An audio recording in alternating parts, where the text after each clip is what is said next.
₹2 3-4 ದಿನದ ಪಾತ್ರೆಗಳನ್ನು ರಾಸಿ ರಾಸಿ ತೊಳಿಬೋದು. ಹೇಗಂತೀರಾ? ಎಲ್ಲರಿಗೂ ನಮಸ್ಕಾರ. ನಮ್ಮ ಶ್ರೀಮತಿ ಲೇಖನ ಟಿಪ್ಸ್ಗೆ ನಿಮ್ಮೆಲ್ಲರಿಗೂ ಆತ್ಮೀಯವಾದ ಸುಸ್ವಾಗತ. ಇವತ್ತಿನ ವಿಡಿಯೋದಲ್ಲಿ ನಮ್ಮ ಶ್ರೀಮತಿಯರಿಗೆ ತುಂಬ ಯೂಸ್ ಆಗುವಂತಹ ಕೆಲವೊಂದು ಹೊಸ ಟಿಪ್ಸ್ಗಳನ್ನು ತಂದಿದ್ದೀನಿ. ಬನ್ನಿ ಮೊದಲನೇ ಟಿಪ್ಸನ್ನು ನೋಡ್ಕೊಂಬರೋಣ. ಫಸ್ಟ್ ಟಿಪ್ಸಲ್ಲಿ ಒಂದು ಸ್ಕಿನ್ ಕೇರ್ ಮಾಡ್ಕೊಳ್ಳೋಣ. ಸಿಂಪಲ್ಲಾಗಿ ಒಂದು ವಿಟಮಿನ್ ಸಿ ಕ್ಯಾಪ್ಸೂಲನ್ನು ತೊಗೊಂಡಿದ್ದೀನಿ, ಹಾಗೆ ಅಲೋವೆರಾ ಜೆಲ್ಲನ್ನು ಇಟ್ಕೊಂಡಿದ್ದೀನಿ. ಇಲ್ಲಿ ನೋಡಿ, ಕೈಗೆ ಡೈರೆಕ್ಟಾಗಿ ಹಾಕ್ಕೊಂಡು ಒಂದು 2 ದಿನ 3 ದಿನಕ್ಕೆ ಒನ್ ಟೈಮ್ ಈ ಥರ ನಾವು ಸ್ಕಿನ್ ರೂಟೀನ ನಾವು ನೈಟ್ ಕ್ರೀಮನ್ನು ಮಾಡಿ ಹಚ್ಕೊಳ್ಳೋದ್ರಿಂದ ಮುಖದಲ್ಲಿ ಡಾರ್ಕ್ ಸರ್ಕಲ್ ಅನ್ನೋದೇ ಇರೋದಿಲ್ಲ. ನೋಡಿ, ನಾನಿಲ್ಲಿ ಅಲೋವೆರಾ ಜೆಲ್ಲನ್ನು ಒಂದು ಸ್ವಲ್ಪ ತೊಗೊಂಡಿದ್ದೀನಿ, ಹಾಗೆ ಒಂದು ಕ್ಯಾಪ್ಸೂಲ್ ಹಾಕ್ಕೊಂಡಿದ್ದೀನಿ. ಚೆನ್ನಾಗಿ ಎರಡನ್ನೂ ಮಿಕ್ಸ್ ಮಾಡ್ಕೊಂಬಿಡಿ. ನಿಮಗೆ ಕೊಬ್ಬರಿ ಎಣ್ಣೆ ಬೇಕನ್ಸಿದ್ರೆ ಹಾಕ್ಕೊಳ್ಳಿ, ಇಲ್ಲಾಂದರೆ ಇದು ಎರಡೇ ಸಾಕಾಗುತ್ತೆ. ನೋಡಿ, ಎರಡನ್ನೂ ಮಿಕ್ಸ್ ಮಾಡಿದ ಮೇಲೆ ಒಂದು ಕಲರ್ ಚೆನ್ನಾಗಿ ವೈಟ್ ಆಗುತ್ತೆ. ಈ ಥರ 1 ನಿಮಿಷ ಚೆನ್ನಾಗಿ ಮಿಕ್ಸ್ ಮಾಡಬೇಕು. ಈ ಥರ ಬೆರಳಿಂದ ತಕ್ಷಣದಲ್ಲಿ ನೋಡಿ, ಮುಖಕ್ಕೆ ಈ ಥರ ಕೈಗೆ ಆಗಿರ್ಬೋದು, ನೈಟಲ್ಲಿ ಈ ಥರ ನಾವು ಮಾಡಿ ಹಚ್ಚೋದ್ರಿಂದ ಒಂದು ಒಳ್ಳೆ ಶೈನಿಂಗ್ ಬರುತ್ತೆ. ಹಾಗೆ ಈ ಒಂದು ಮೊಡವೆಯಿಂದ ಕಲೆ ಆಗಿರುತ್ತಲ್ಲ, ಒಂದು ಕಪ್ಪು ಕಲೆ ಆಗುತ್ತಲ್ಲ, ಅದು ಕೂಡ ಕಡಿಮೆ ಆಗುತ್ತೆ. ಮತ್ತು ಈ ಡಾರ್ಕ್ ಸರ್ಕಲ್ಲು ಕಾಲಕ್ರಮೇಣ ಇದನ್ನು ಹಚ್ಚೋದ್ರಿಂದ ಕಡಿಮೆ ಆಗ್ತಾ ಬರುತ್ತೆ. ತುಂಬ ಚೆನ್ನಾಗಿ ಮುಖ ಶೈನಿಂಗ್ ಆಗಿ ಹೊಳಿತಾ ಇರುತ್ತೆ. ಟ್ರೈ ಮಾಡಿ ನೋಡಿ. ನೆಕ್ಸ್ಟ್ ಟಿಪ್ಸಲ್ಲಿ ಒಂದು ಕಫಕ್ಕೆ ಮನೆಮದ್ದನ್ನು ನೋಡ್ಕೊಂಬರೋಣ.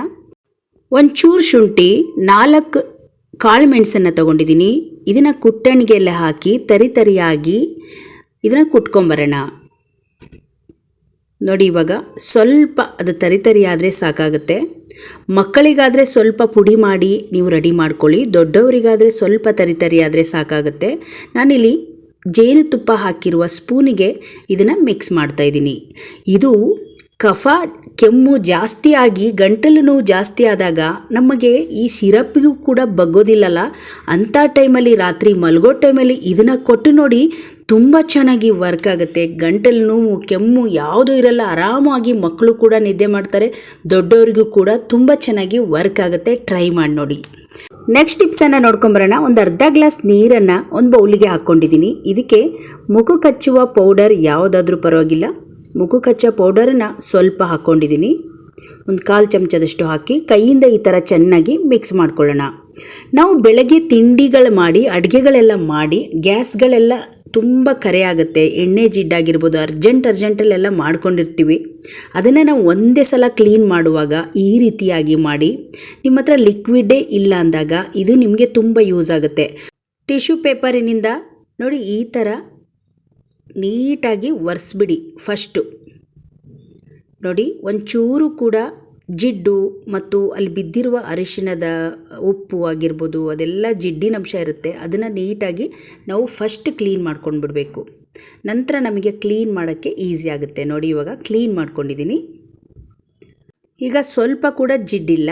ಒಂದು ಕಾಟನ್ ಬಟ್ಟೆಯಿಂದ ಈ ಪೌಡ್ರ್ ಲಿಕ್ವಿಡಲ್ಲಿ ಈ ಥರ ಒರೆಸ್ಬಿಟ್ಟು ನೋಡಿ, ಎಲ್ಲ ಕಡೆ ನೀಟಾಗಿ ಕ್ಲೀನ್ ಮಾಡ್ಕೊಂಡ್ಬಿಡಿ. ನಿಮ್ಮ ಹತ್ರ ಲಿಕ್ವಿಡ್ ಇಲ್ಲವೇ ಇಲ್ಲ ಅಂದಾಗ, ಪಾತ್ರೆ ಲಿಕ್ವಿಡು ಅಥವಾ ಕ್ಲೀನಿಂಗ್ ಲಿಕ್ವಿಡ್ ಇಲ್ಲವೇ ಇಲ್ಲ ಅಂದಾಗ ಈ ರೀತಿ ಮಾಡಿ. ಒಂದು ಒಳ್ಳೆ ಸ್ಮೆಲ್ ಇರುತ್ತೆ, ಹಾಗೆ ಶೈನಿಂಗ್ ಕೂಡ ಇರುತ್ತೆ. ಹಿಂದೆಗಡೆ ಇರುವ ಗೋಡೆ ಕೂಡ ನಾವು ಇದರಲ್ಲೇ ಕ್ಲೀನ್ ಮಾಡ್ಕೊಳ್ಬೋದು. ನೋಡಿ, ಇವನ್ ಕೂಡ ಎತ್ಕೊಂಡು ನೀಟಾಗಿ ಒರೆಸ್ಕೊಳ್ತಾ ಇದ್ದೀನಿ.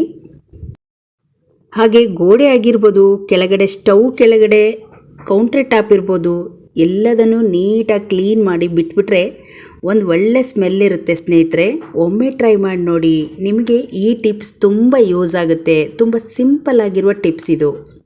ಬನ್ನಿ ಇವಾಗ ನೆಕ್ಸ್ಟ್ ಟಿಪ್ಸನ್ನು ನೋಡ್ಕೊಂಬರೋಣ. ನಾನಿಲ್ಲಿ ಒಂದು ಟಿಶ್ಯೂ ಪೇಪರ್ ತೊಗೊಂಡಿದ್ದೀನಿ. ಇದಕ್ಕೆ ಒಂದು 1/4 ಚಮಚದಷ್ಟು ಕಲ್ಲುಪ್ಪನ್ನು ಹಾಕ್ಕೊಂಡಿದ್ದೀನಿ. ನೋಡಿ, ಒಂದು 3 ಲವಂಗ ಹಾಕ್ಕೊಂಡಿದ್ದೀನಿ. ಒಂದೇ ಒಂದು ಪೀಸಷ್ಟು ಒಣಮೆಣಸಿನಕಾಯಿ, ಹಾಗೆ ಈರುಳ್ಳಿ ಸಿಪ್ಪೆ ಕೂಡ ಹಾಕ್ಕೊಂಡಿದ್ದೀನಿ.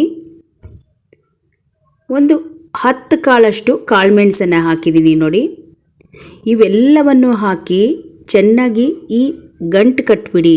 ಅಂದರೆ ಈ ಥರ ನೋಡಿ, ನಾವು ಹೇಗೆ ಈ ಥರ ಫೋಲ್ಡ್ ಮಾಡ್ತಿದ್ದೀವಿ ಅದೇ ರೀತಿಯಾಗಿ ಫೋಲ್ಡ್ ಮಾಡಿ ಈ ಥರ ಚಿಕ್ಕದಾಗಿ ಮಾಡ್ಕೊಂಬಿಡಿ. ನಂತರ ಒಂದು ರಬ್ಬರ್ ಬ್ಯಾಂಡನ್ನು ಹಾಕ್ಬಿಡೋಣ. ಇದನ್ನು ನೋಡಿ ಒಂದು ಪಿನ್ನಿಂದ ಈ ಥರ ಚುಚ್ಚಿಬಿಡೋಣ. ಇದು ನೋಡಿ ಎಷ್ಟು ಯೂಸ್ ಆಗುತ್ತೆ. ನಾವು ಅಕ್ಕಿ ಡಬ್ಬಿ ನಾವು ಅಕ್ಕಿ ತುಂಬಿರ್ತೀವಿ ನೋಡಿ, ತುಂಬ ದಿನಗಳಾದಮೇಲೆ ಒಂದು ಸಣ್ಣ ಸಣ್ಣ ಓಡುಳ ಬಂದುಬಿಡುತ್ತೆ. ಈ ಒಂದು ಗಂಟನ್ನು ಹಾಕೋದ್ರಿಂದ ಒಂದು ಓಡುಳ ಬರೋದಿಲ್ಲ. ಅಕ್ಕಿ ತುಂಬ ಚೆನ್ನಾಗಿರುತ್ತೆ. ತಿಂಗಳಗಟ್ಟಲೆ ನಾವು ಅಕ್ಕಿನ ಆರಾಮಾಗಿ ಇಡ್ಬೋದು. ಇದರ ಸ್ಮೆಲ್ಲು ಲವಂಗ ಆಗಿರ್ಬೋದು, ಹಾಗೆ ಕಾಳುಮೆಣಸು ಎಲ್ಲವನ್ನೂ ಹಾಕಿದ್ದೀನಿ. ಅದ್ರ ಜೊತೆಗೆ ಒಂದೆರಡು ಚಿಪ್ಪನ್ನು ಕೂಡ ಅಕ್ಕಿಯಲ್ಲಿ ಹುದುಗ್ಬಿಟ್ಟು ಇಟ್ಬಿಡಿ. ನಂತರ ಈ ಗಂಟನ್ನು ಹಾಕಿ. ಇಲ್ಲಿ ಹೋಲಾಗಿರೋದ್ರಿಂದ ಅದರ ಒಂದು ಸ್ಮೆಲ್ಲಿಗೆ ಒಂದು ಹುಳ ಕೂಡ ಬರೋದಿಲ್ಲ. ಟ್ರೈ ಮಾಡಿ ನೋಡಿ ಶ್ರೀಮತಿಯರೇ, ಇದಂತೂ ನಿಮಗೆ ತುಂಬ ಯೂಸ್ ಆಗುತ್ತೆ. ಮತ್ತೆ ಒಂದು ಕಮೆಂಟ್ ಹಾಕ್ತೀರಾ. ಬನ್ನಿ ಇವಾಗ ನೆಕ್ಸ್ಟ್ ಟಿಪ್ಸನ್ನು ನೋಡ್ಕೊಂಬರೋಣ. ಇದಂತೂ ನಮ್ಮ ಶ್ರೀಮತಿಯರಿಗೆ ತುಂಬ ಯೂಸ್ಫುಲ್ ಅಂತಲೇ ಹೇಳ್ಬೋದು. 2 ರೂಪಾಯಿ ಇದ್ದರೆ ರಾಶಿ ರಾಶಿ ನಾವು ಪಾತ್ರೆಗಳನ್ನು ಕ್ಲೀನ್ ಮಾಡ್ಬೋದು ಸ್ನೇಹಿತರೆ. ನಾನಿಲ್ಲಿ 2 ರೂಪಾಯಿದೊಂದು ಶಾಂಪೂ ತೊಗೊಂಡಿದ್ದೀನಿ. ಅದರಲ್ಲಿ ಪೂರ್ತಿ ಕೂಡ ಹಾಕ್ತಾ ಇಲ್ಲ, 1 ರೂಪಾಯಿಯಷ್ಟು ನಾನು ಹಾಕ್ಕೊಂಡು ಇನ್ನೂ ಒಂದು ಸ್ವಲ್ಪ ಎತ್ತಿಕ್ತಾ ಇದ್ದೀನಿ. ಇದ್ರ ಜೊತೆಗೆ 1 ಚಮಚದಷ್ಟು ಸಬೀನಾ ಪುಡಿಯನ್ನು ಮಿಕ್ಸ್ ಮಾಡ್ಕೊಳ್ಳೋಣ. ಇವಾಗ ಇದೆರಡನ್ನು ಚೆನ್ನಾಗಿ ಮಿಕ್ಸ್ ಮಾಡಿಕೊಂಡು ಇದಕ್ಕೆ ಒಂದು ಅರ್ಧ ಗ್ಲಾಸಷ್ಟು ನೀರನ್ನು ಮಿಕ್ಸ್ ಮಾಡಿ ಈ ಲಿಕ್ವಿಡನ್ನು ತಯಾರು ಮಾಡ್ಕೊಳ್ಳೋಣ. ಪಾತ್ರೆ ತುಂಬ ಜಿಡ್ಡಾಗಿದೆ, ಮನೆಯಲ್ಲಿ ಲಿಕ್ವಿಡೇ ಖಾಲಿಯಾಗಿದೆ ಅಂದಾಗ ಈ ರೀತಿ ಮಾಡಿ ಒಂದು 3 ದಿನ ಆಗುವಷ್ಟು ಲಿಕ್ವಿಡ್ ರೆಡಿ ಆಗುತ್ತೆ. ಅರ್ಧ ಪ್ಯಾಕೆಟ್ ಶಾಂಪೂ ಹಾಕಿದರೆ ಸಾಕಾಗುತ್ತೆ. ನೋಡಿ ಇವಾಗ ಲಿಕ್ವಿಡ್ ರೆಡಿ ಆಯಿತು. 1-2 ಚಮಚದಷ್ಟು ನಾವು ಇದನ್ನು ತೊಗೊಂಡು ಪಾತ್ರೆ ಕ್ಲೀನ್ ಮಾಡ್ಕೊಳ್ಳೋಣ. ನಮ್ಮನೇಲಿ ಯಾರಾದರೂ ಪೇಷಂಟ್ ಇದ್ದರೆ ಅಥವಾ 4 ತಿಂಗಳು ಆಗಿರುವ ಬಾಣಂತಿಯರೇನಾದರೂ ನೀರು ಮುಟ್ಟಬಾರ್ದು ಅಂತ ಹೇಳಿದರೆ ಈ ರೀತಿ ಐಡಿಯಾ ಮಾಡಿ ಒಳಗಡೆ ಒಂದು ಕವರ್ ಹಾಕಿ ಮೇಲೆ ಒಂದು ಸಾಕ್ಸ್ ಹಾಕ್ಬಿಟ್ಟು ಈ ರೀತಿ ನೋಡಿ ನಾನು ಕ್ಲೀನ್ ಮಾಡ್ಕೊಳ್ತಾ ಇದ್ದೀನಿ. ಇದು ಕೂಡ ತುಂಬ ಯೂಸ್ ಆಗುತ್ತೆ. ನೋಡಿ ಕವರ್ ಹಾಕಿ ನೀವು ಕ್ಲೀನ್ ಮಾಡ್ಕೋಬೋದು. ಕೈಗೆ ಸ್ವಲ್ಪ ಕೂಡ ನೀರು ಬೀಳೋದಿಲ್ಲ. ನೋಡಿ ಸ್ವಲ್ಪ ಲಿಕ್ವಿಡಲ್ಲಿ ಅಷ್ಟೊಂದು ಪಾತ್ರೆಗಳನ್ನು ಕ್ಲೀನ್ ಮಾಡಿದ್ದೀನಿ. ಇವಾಗ ಎಲ್ಲ ಪಾತ್ರೆಗಳನ್ನು ಕ್ಲೀನ್ ಮಾಡಿ ಮತ್ತು ಒಂದು ಹೊಳಪು ಚೆನ್ನಾಗಿರುತ್ತೆ ಸ್ಟೀಲ್ ಪಾತ್ರೆಗಳು. ನಾವು ಶಾಂಪೂ ಮತ್ತು ಸಬೀನಾ ಪೌಡ್ರ್ ಎರಡೂ ಮಿಕ್ಸ್ ಮಾಡಿರೋದ್ರಿಂದ ತುಂಬ ಸುಲಭವಾಗಿ ಮನೆಯಲ್ಲಿ ಕಡಿಮೆ ಖರ್ಚಲ್ಲಿ ಮಾಡುವಂತಹ ಲಿಕ್ವಿಡ್ಗಳಿವು. ಮನೇಲಿ ಪಾತ್ರೆ ತೊಳೆಯೋ ಲಿಕ್ವಿಡೇ ಇಲ್ಲ ಅಂದಾಗ ಈ ರೀತಿ ಮಾಡಿ ತುಂಬ ಚೆನ್ನಾಗಿ ಯೂಸ್ ಆಗುತ್ತೆ. ನಿಮಗೂ ಕೂಡ ಇಷ್ಟ ಆಗುತ್ತೆ. ನಾನು ಪಾತ್ರೆಗಳೆಲ್ಲ ಕ್ಲೀನ್ ಮಾಡ್ಕೊಂಡಿದ್ದೀನಿ. ನಾವು ಕೈಗೆ ಸಾಕ್ಸ್ ಹಾಕಿರೋದ್ರಿಂದ ಬ್ರಷ್ ಕೂಡ ಬೇಡ, ಸ್ಟೀಲ್ ಪಾತ್ರೆಗಳನ್ನು ಹಾಗೇ ಕ್ಲೀನ್ ಮಾಡ್ಬೋದು. ಒಂದೇ 1 ಚಮಚ ಲಿಕ್ವಿಡಲ್ಲಿ ಇಷ್ಟು ಪಾತ್ರೆಗಳನ್ನು ಕ್ಲೀನ್ ಮಾಡಿ ನಿಮಗೇನಾದರೂ ಕೈಗೆ ಏಟಾದಾಗ ಈ ಟಿಪ್ಸನ್ನು ಫಾಲೋ ಮಾಡಿ. ಕೈಗೆ ಸ್ವಲ್ಪ ಕೂಡ ನೀರು ತಗೊಳ್ಳೋದಿಲ್ಲ.